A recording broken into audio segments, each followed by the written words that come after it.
Logan's ready, so we can go back and do item number, Okay. wrap up item number 8. Okay, I don't we'll do think that. it's yet, but I was waiting for Cynthia, but there it is. Okay, go ahead, Logan. Thank you for working overtime here. No problem. Yeah. It took me time than I thought. So I just went in and added a table for that. Now my computer's jumping around. For the lobbyist delivery of campaign contributions, in line with the discussion the commission had. For a first violation, we do half the penalty, $250, and then in conjunction with the $250, they can do a no contest stipulation or just acknowledge the complaint allegations. And then on that second violation, it'd be $500 and admission of a knowing violation. So for the statute's purpose, that would be considered the first violation under the statute. And then when the commission would receive a subsequent complaint, the violation, the commission would just consider that criminal referral element and refer it. And then if there is a prosecution, you could get it back and acknowledge that there was a criminal prosecution, like we've done in the past. Okay. Any questions on what Logan did? Sounds good. I appreciate that. With that in mind, then, we would entertain a motion to approve the draft settlement guidelines for inclusion in the commission's policies and procedures. So moved. Is there support? Second. Thank you, Ron. You're too slow, Murray. Okay. Any more discussion? Hearing none, roll call, please. Murray Stogsveen? Aye. Sorry, Commissioner Stogsveen. Commissioner Lindquist? Aye. Commissioner Goodman? Aye. And Acting Chair Kozer. Aye. Motion carries. Okay, thank you. We got that matter done. We'll move now to the 2025-27 strategic plan. All right, I'm going to have Logan pull this up. I also have a note document of things, discussion points. So just to refresh everybody's recollection as to where we are on the strategic plan, we had a fairly in-depth discussion about the strategic plan during our May 2-day meeting. And based on that discussion, we talked about kind of a few big things. One of them was reprioritization, meaning that based on our legislative allocations, some things, mainly and more specifically education, needed to go to the bottom. So if you look at our strategic initiatives 1, some of these have changed in name and in concept a little bit based upon the discussion the commission had. But specifically, if Logan can scroll to the bottom of the page, you'll see that our education and outreach efforts have now gone to number 4. There you go. Education and outreach. I also did not change any of the subtopics or our sub-objectives of our strategic initiative number 4. So that's something that I'm gonna put this back on our schedule for August, because I have some questions for the commission today that hopefully we can refine this strategic plan a bit more. Really with the purpose of getting some objectives in here, because yes, we have what I would call platitudes in this strategic plan. What we don't have is measurables or objectives, or what we are going to specifically work on to meet each of these initiatives. So with the discussion in May, we reprioritized, and now I'm going to have Logan go back up. Sorry about that. You can see that our strategic initiative number 1 is meaningful resolution. So this is where the commission wants to focus on the resolution of complaints, and that this needs to happen in a timely fashion, as well as it needs to be ensure that that the complaint process is fair and consistently administered. So this gets back to ensuring that there's due process in the complaint process, which we have worked hard to add into the administrative rules regarding complaints, and that it's done consistently. So that consistency comes back to having those settlement guidelines, which the commission just approved. So if you'll look at what we have listed as objectives under there, what we don't have under each of these initiatives is measurables. What are going to be the things that we are going to say, yes, we succeeded in this initiative, or no, we did not? So when we talk about, let's talk specifically about meaningful resolution, some of the measurables that we should be looking at is average complaint resolution time. How quickly and thoroughly can we resolve complaints? How many of those complaints can we resolve within 180? The legislature, had that potential timeline of 180 days. How many of our complaints can we aim to have within that 180 days? Or how consistently are we abiding by the time management standards that we are looking to adopt within the commission's complaint rules? The other one that we should be looking at in this meaningful resolution is how satisfied is the stakeholders who are part of the enforcement process. So I'm not saying individuals outside the enforcement process, but with an individual who has went through the process, been a respondent or been a complainant, what is their feedback? And are they satisfied? Do they feel like they've been heard? Do they feel like things have been meaningfully resolved? So creating some sort of measurement as to that stakeholder satisfaction, but we need to make sure that we're looking at individuals who are in the complaint process. And I'm really emphasizing that because complaints are confidential. So anything outside of the firsthand knowledge of what's happening in the complaint process itself is likely inaccurate data. So we would want to make sure to look at that. So those are some measurables that we could look at for meaningful resolution to see how the commission is doing.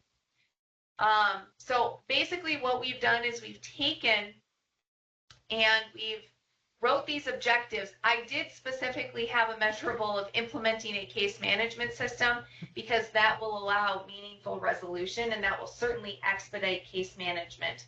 But as far as this strategic initiative, that is kind of what the input the commission had, and then the commission had asked us to come up with some measurables, and those were the measurables. I didn't integrate them into this, but just that I thought we could talk about today. Can I just comment? One of the things that I've observed is that for every 10 complaints that can be expeditiously handled, there's one that takes a long, long time. And so to develop an average is misleading. Mm-hmm. So there has to be a way to better analyze that, because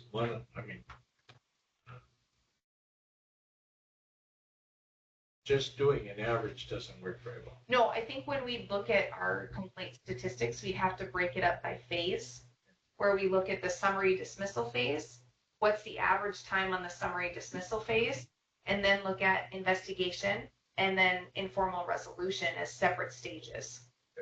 And I think that's one way to do it. And that's something that those are dates that we can enter into either a case management system or potentially the document that we use now to track that sort of thing. But I think having a better sense of that number versus on just a yearly basis.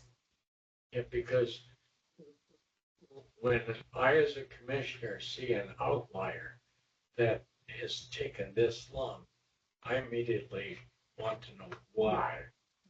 And by asking why, if there are obstacles that a commission can address, like discovery or something else, then that's when I become interested. Yep. Other thoughts, comments, questions?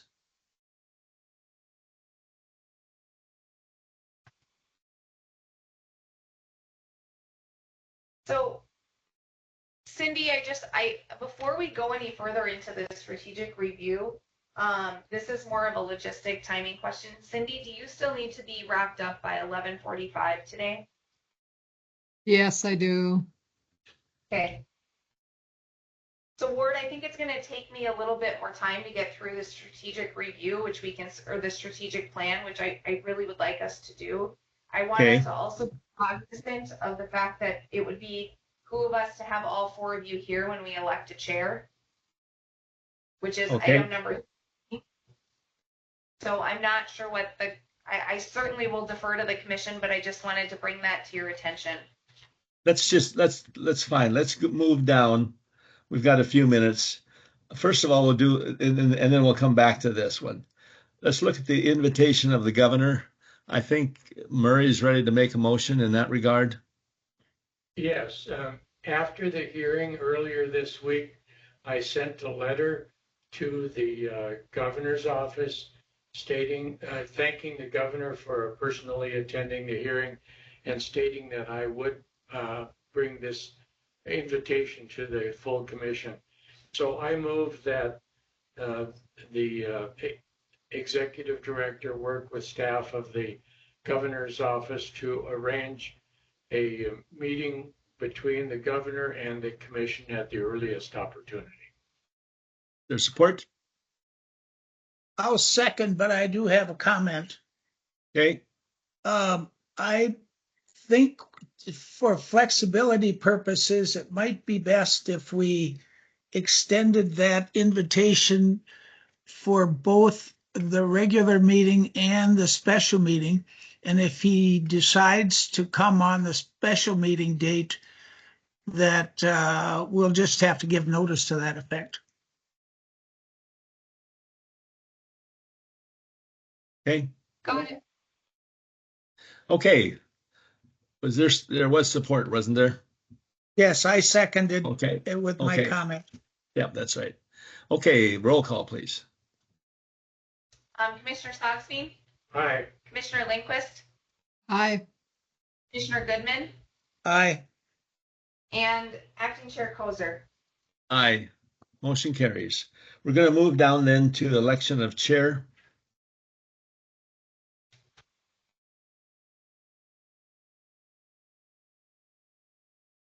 I'll speak first because my term ends in September, and hopefully I will be reappointed. But my term does end in September, and there are two other commissioners whose term doesn't end in September, and Cynthia and Ron. Who should I nominate to be chair, and who should I nominate to be vice chair? Well, I'm going to comment. I have been chair, and Cynthia's been vice chair. So I'm going to suggest that we switch those around. That Cynthia be chair, and I be vice chair. So hold on one second. So Ward will maintain his Yeah. vice chairmanship. But okay. we can elect a new vice chair too. It won't bother me at all. But you could. Because I don't have too much time left either. What I would like. And we should I be would- aware that, Ward, you probably won't. You won't be accepting a reappointment, correct? Correct. That's correct. So I'll be done in the end of August or whenever they get a replacement. Right, and Murray will be subject to reappointment. Right. So I would move to elect Cynthia as chair and Commissioner Goodman as vice chair when Ward Kozer's term ends. for the Okay. writ and through what the rules is through September of next year, right? September Of this year. of this year. For a specified period of time. Remaining period of the chair, so Dave's, I think, expire next year, so it would be until 2020, September of 2026. Through September 2026. Okay, is there support for that motion? I'll second. Okay, any more discussion? When does the Hearing new none. chair take over? Next meeting. Yeah, I No, shouldn't say that. September meeting, right? Upon adjournment of this meeting. I'll finish for this meeting. Okay, roll call, please. Commissioner Sogstein, Aye. Commissioner Goodman, Aye. Commissioner Lindquist, Aye. and Acting Chair Kozer. Aye.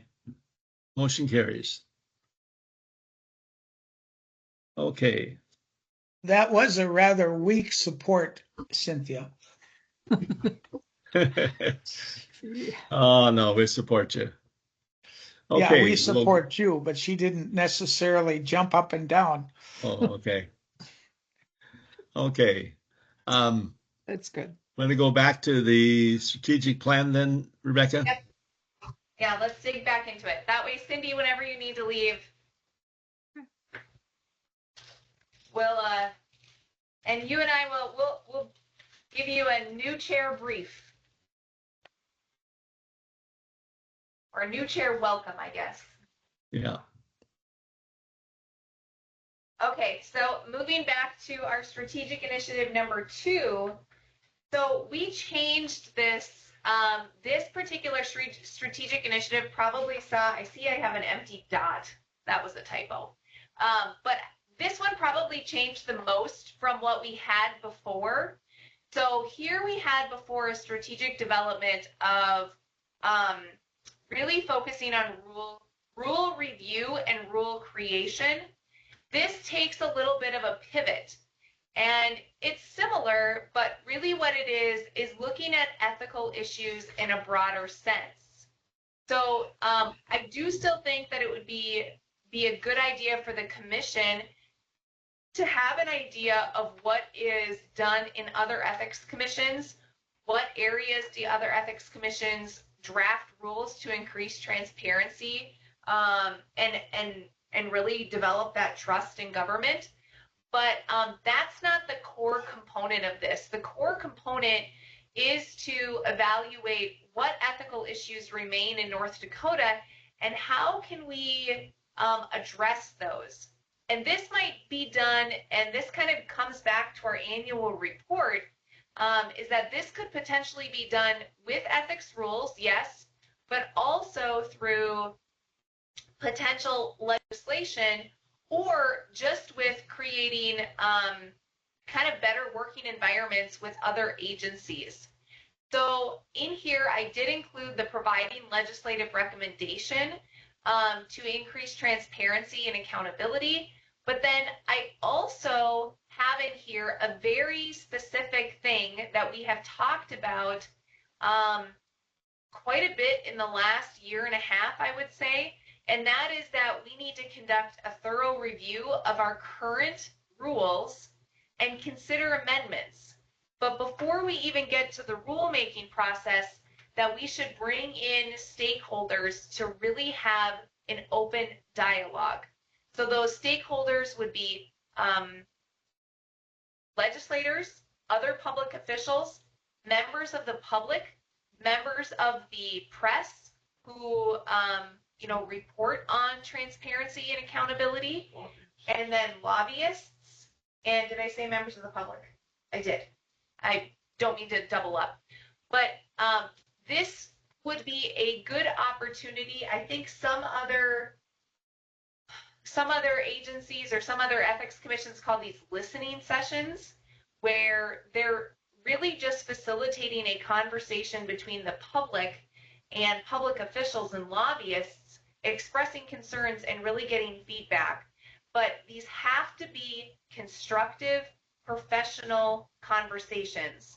And I want to emphasize that because if they turn into a conversation of non-cooperation, they're not going to be productive.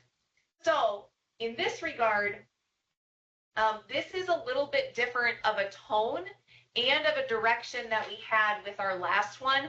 We did include kind of 2 or 3 measurables in this particular strategic initiative. I think this one needs further development, that we really need to talk about how we get North Dakota up to national standards. For instance, what we did with House Bill 1469 to require annual statements of interest, that now brings North Dakota in line with national standards. Another one of those is our travel disclosure rules. That also brings North Dakota better in line with national standards to disclose that information.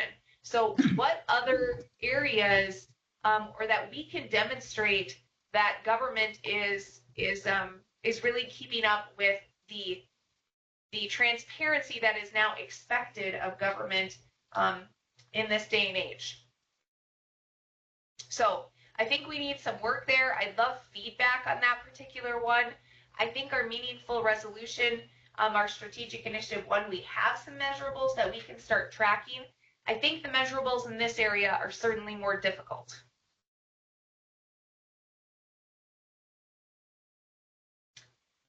So with that,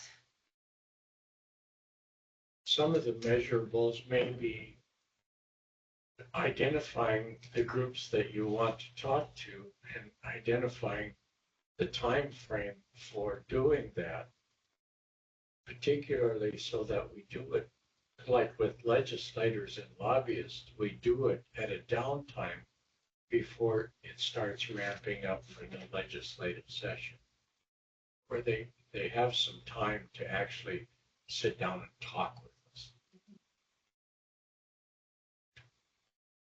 no, we're not going to do this the first or second week of session, Or even as or even the 6 months before session. after this summer.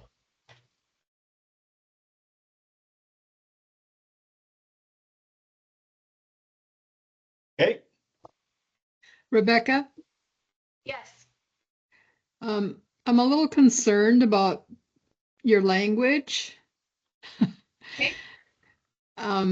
Now I know this is our document and our strategy, I guess, so to speak, for the North Dakota Ethics Commission and that, but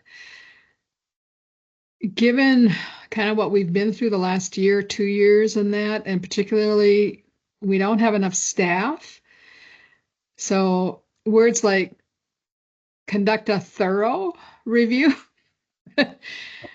I'm like, aren't you kind of making more work? And I mean, and I know the other aspect of that is we're learning lessons as we go. And I know you and Logan have captured some of those things that we say, oh, hey, yeah, let's get back to that. Or no, we want to develop that part or have more discourse on that specific issue or topic and that. But so I'm just, I don't want to wordsmith it because I like this. I like the realignment in that. I like each priority or initiative in that. But again, I think we need to be a little bit cautious about the language or the terminology we use because I think we'll be held to it.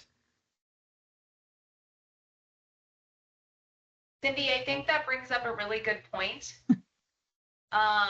So to be honest, I kind of had the same thought, and you'll see it more maybe even further down, right? As we talk about relationships and communication. And then when we get to the one that we pulled out. So if you remember back in May, we had 5 strategic initiatives. One of them included, and I should have the previous document up here, but one of them included creating a positive work culture. Yeah. And that was based on the May's meeting, we kind of took that out of our strategic initiative and said we're going to transition that into the executive director's job title and job description. As I was working on this, one of the things that kept coming up was staffing and ensuring that staff felt supported, had the tools and the resources that they needed. And one of the things I kept thinking about was the question that I'm just going to ask, and that is, are we appropriately staffed for the constitutional directives that the commission has? And in order to give the work that we do justice and not do it on a piecemeal, half thought out way. So one of the things that I actually have in my notes to bring up during this discussion is that we need to do a better job internally. One is, in which we've already started doing a better job of, is tracking exactly how much time our staff is spending working. And that we sometimes talk about how Alicia does the job of 2 people, or she did. We can't be holding commission staff to those standards when they are state employees. So I am wondering if we do need to add back a strategic initiative, that it can't just be myself as executive director, but that there needs to be support potentially outside the commission or from commissioners to establish a review of whether our staffing is correct based on the workload that we do. I know that there are external third parties that can conduct something like that, whether we need to facilitate that. The other thing is that I think that the other portion of this is we really need to make sure that we have a healthy and not burnt out staff. And so if there are policies that we need to consider to, I'm going to use the word protect staff, but really just ensure that staff morale stays high. So that's something, Cindy, that we took out. And as I was working through this over the last few weeks, that has kept coming back in mind, that perhaps we need to do a better evaluation of, is the staffing of the commission sufficient based on national standards that have been developed and what the voters' expectations are for the public. Yeah, and that, I really appreciate your comments, Rebecca, because and again, this is a great plan, but looking at it from each of the details under each initiative, it's like, whoa, wait a minute here. We've only got 2 staff, and so again, my point in bringing it up is we need to be really cautious about approving this document and the language we're using in the document, because then the expectations are, oh, they said, and it's like, oh, they didn't. So I don't want us to be caught in a catch-22. But the other aspect of that I know we've had some conversations, particularly the last few months, about the staffing needs. And even the point about moving that education piece down to the bottom, it just, yes, I'm an educator, so that's really frustrating, because a lot of the stuff I feel that are coming before us as an ethics commission are topics or issues that shouldn't be coming to us. People should know better. Public officials, elected leaders should have that common ground of what are ethics. And we only do that via education, because yes, we all have an opinion about what that is, but somehow creating that baseline. But for me, finding out that some of the bodies, some of the different agencies, the legislative body itself, whatever, yeah, they have this piece, but oh, they're missing this piece, which is, yeah. So the checks and balances, and the best example in that for me is our travel policy. So, I mean, the stuff all ties together in that. So and I don't mean to digress us in that, but I know that you've done a lot of work on this, Rebecca, and it's very good. And I agree with everything on this document, but it ties in so much with the operational piece of our work and who we are and what we do. And I'm sorry, but I'm very concerned that with 2 professional staff that you're getting burnt out. And what do we do about that? And so sitting here as the body, as the commission, I'm like, I don't know. What do we do about that? We don't have enough help, and I know professionally we can tell you, take care of yourself, put it aside, whatever, step back and that, but then we get called out. Well, gee, they have this many cases. We're sitting there and all this and that. So anyway, sorry, I'm digressing. I'll be quiet now, but I've got to leave here in just a second.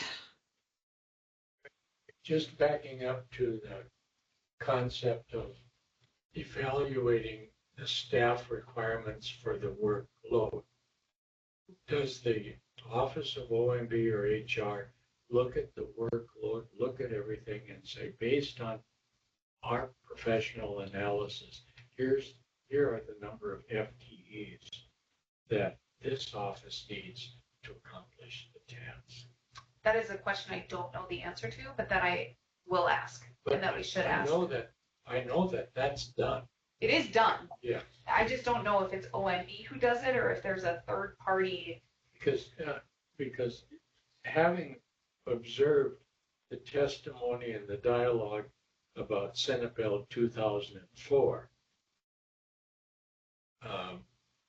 it's obvious that next time you go to the commission goes to the legislature in 2027, that there should be statistics. You want us to do that. The people have told us to do this. You want us to do this. In order to do what you've told us to do, we need this many resources. If we don't get this many resources, what do you want us not to do? Because you can't, I believe that you can't do more with less. You do more with more. That's about as simple as you can put it. Yeah. But you need statistics and data Yes. to show that. And so that is one thing that I don't want to say pivoted, but that we started with the new biennium is gathering more data. But I think reaching out to OMB or to a third party to have that staffing discussion is necessary. Yep. Do you have anything more on the strategic plan, Rebecca? I think based on, I guess I wanted to just kind of get your feedback on direction. I do not want this finalized. I have one other section that's specifically highlighted, and that comes down to Strategic Initiative 3. And that is providing timely, we've had this on there before, providing timely guidance or advice to assist individuals with ethical situations that arise under Article 14, 5466, or commission established rules. So this is something that there's been a lot of back and forth on. I continue to include it, but I think the question comes down to, which is a bigger question than what we want to ask today, is does the commission want to adopt a rule, or should the commission adopt a rule that allows for sort of this informal guidance that is provided when individuals run into difficult situations and they give us a call? And then what is the effect of that? So I have this on there, and it's just kind of a note of, let's think about this. And I think that we need to have a discussion on that particular issue before we finalize that. I have a suggestion to provide focus for that. I think it would be helpful to draft a rule so Okay. that we could talk, we have something to focus on. And merely drafting the rule will expose the problem, the challenges. The challenges, yep. Not problem, challenges. So I suggest that. I did. Yep. Okay. So with that, I think my specific questions as to the strategic plan, Ward, is does the commission want me to put back in a different form, more in line with what I just articulated about staffing requirements and staff morale, that we put that back into the strategic plan, knowing that that has to get done in order to sustain the commission long term? Right. I think it should be added, particularly with the outlining the needs and the need for staffing. I also had a comment on the informal ethical situation, providing advice to assist individuals with ethical situations. I think we, and when I say we, I think I'm talking about you and Logan, should be able to give advice to people that call the office with a fairly simple question regarding an ethical issue. I don't think everything has to be put into a formal type of request. You guys know enough now that you would know who, if something like that was necessary. I don't want to harp on when I was on the Judicial Ethics Commission, or when I was doing that, we did that all the time. There was, I would say 2 or 3 times a month, people would call us and ask for some advice on a particular situation that came up on a particular date, and they wouldn't have wanted to wait for an investigation and a formal resolution.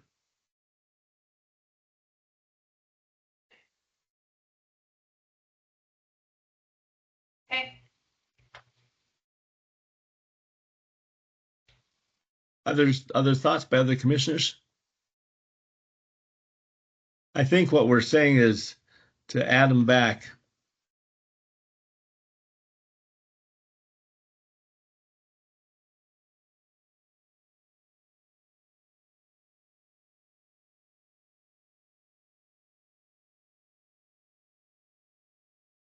Okay.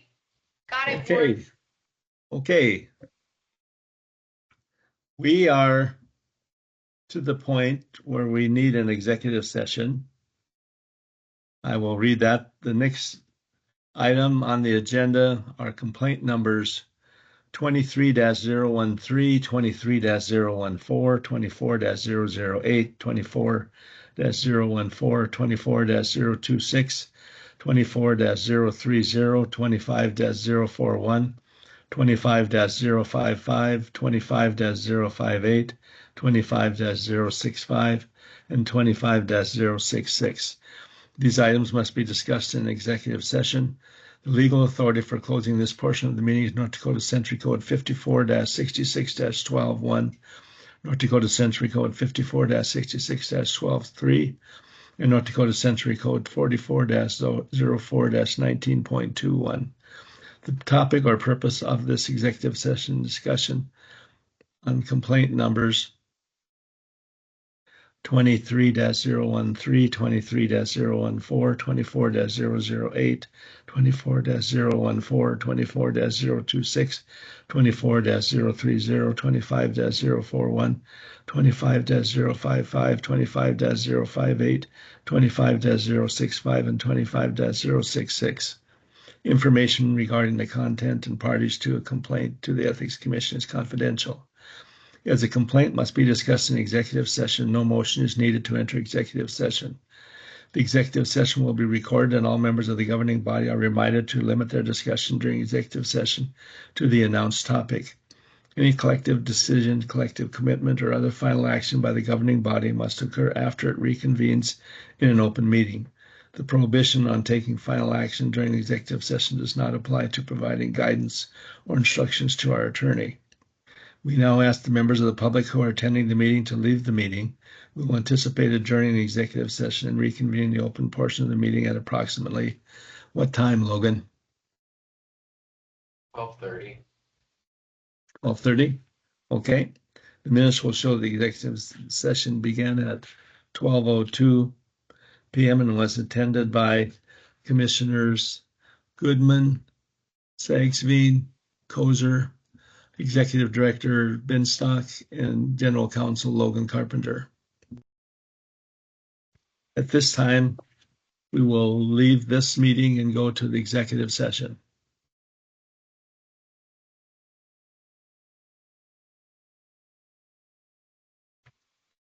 Okay, the minutes will show that the executive session was adjourned at 12:40 p.m. The public has been invited to return to the meeting conference call, and we are now back in open session. Do we have any motions from that session? Yes, this is, I move concerning complaint number 24-014. I move to deny the complainant's appeal from summary dismissal for being untimely. Okay, I'll is there second. support? We have support? I'll second. Any discussion? Roll call, please. Commissioner Soxbean, Aye. Commissioner Goodman, Aye. and Acting Chair Kozer. Aye. Motion carries. Any further motions?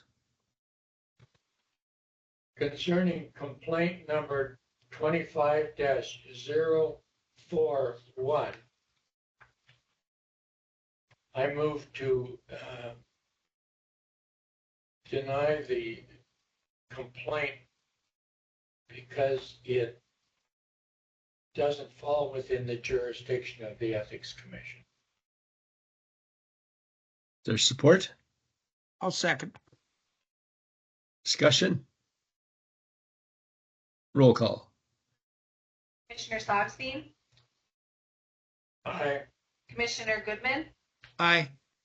Acting Chair Kozer. Aye. Motion carries. Any further motions? Concerning complaints number 25-065 and 25-066, I move to direct the executive director to take the action that was discussed in executive session. There's support? I'll second. Any discussion? Hearing none, roll call. Commissioner Soxbean, Aye. Commissioner Goodman, Aye. and Acting Chair Kozer. Aye, motion carries. Okay, is there any further business? Not hearing any. Okay, the meeting is adjourned. Oh, Thank you, I everyone. did want to, Okay, excuse just me, go- ask Go ahead. the executive director the status on a new board member. So Ron, that I talked about that a little bit earlier, but for